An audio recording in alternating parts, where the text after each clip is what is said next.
Africa, the land of Timon and Pumbaa.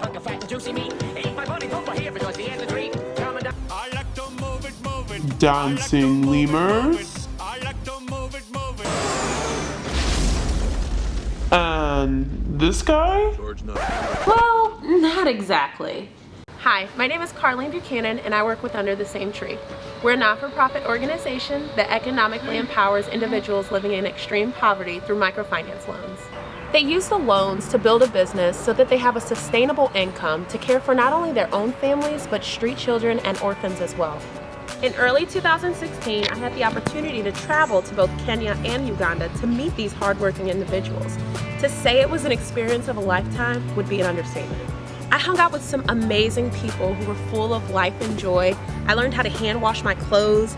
I saw monkeys and zebras in the wild. I ate an entire fish with the head still attached, and I even kissed a giraffe. Yep, you heard it right.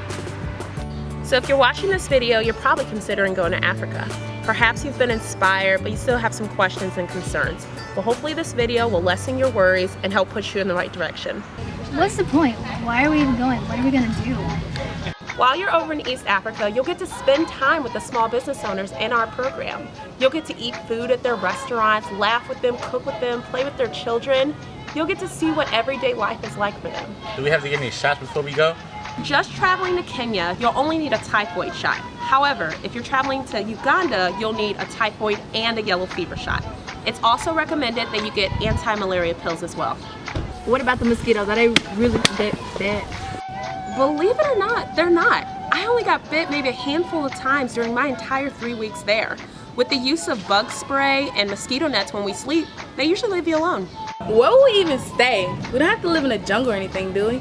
We currently have programs in both Kenya and Uganda. You can stay in one or the other, or both. In Kenya, we stay in a small apartment in the slums, and in Uganda, we stay in a relatively small guest house in Kiboga. Africa? That's like on the other side of the world. How long does it take to get there? Oh, the flight. That's my favorite part. I like to think of it as an adventure. You'll have about an 8-hour flight from St. Louis to some city overseas. It could be Paris, Amsterdam, Dubai, just depending on which flight you choose. From there, you'll have a long layover. It could be anywhere from 2 hours to 20 hours. But don't let that scare you off. If you have a long enough layover, you can go out and explore the city and then just come back to the airport when your flight's ready to go. From there, you'll have about a 7 to 8 hour flight from whatever city you're in to Africa. Hopefully this video was able to answer some of the questions you may have had. So what are you waiting for? What are you waiting for? What are you waiting for? What are y'all waiting for? What are you waiting for? Go. I mean, come on. What are you waiting for? Seriously, what are you waiting for? It's your turn to build relationships with some of our program members and see with your own eyes the way that lives are being transformed. Thank you so much for watching this video. I hope that Carleen, just stop. I have to ask you one question. Sure.